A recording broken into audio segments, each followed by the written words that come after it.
Cinema ఇండస్ట్రీని ఎవరు శాసించాలి? హీరోలు లేకపోతే దర్శకులు, ఇంకా అనుకుంటే నిర్మాతలు. అంతేకాని ఓటీటీలో కాదు. వాళ్ళు ఎలా చెబితే అలా ఎప్పుడు రిలీజ్ చేయమంటే అప్పుడు. ఇది కుదరే పని కాదు అంటున్నారు ఆమిర్ ఖాన్. అసలు ఓటీటీలో సినిమా వేస్తేనే కదా ఇదంతా.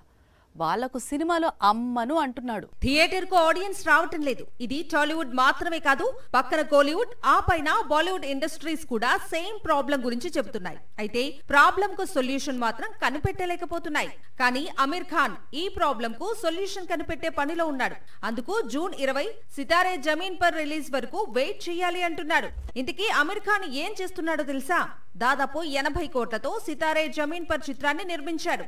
అసలే ఆమిర్ ఖాన్ సినిమా, పైగా ఫీల్ గుడ్ స్టోరీ. దీంతో ఓటీటీ సంస్థలు దాదాపు 125 కోట్లు ఇస్తామంటూ ఆఫర్ చేశారు.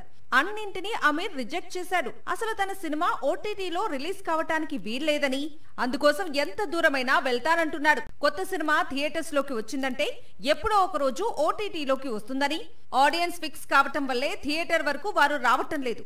అసలు సినిమా ఓటీటీలో రిలీజ్ కాదు, అప్పుడు ఏం చేస్తారు? థియేటర్ కు అయితే రావాలిగా. ఇదే ఇప్పుడు సితారే జమీన్ పర్ విషయంలో ప్లాన్ చేస్తున్నాడు ఆమిర్ ఖాన్.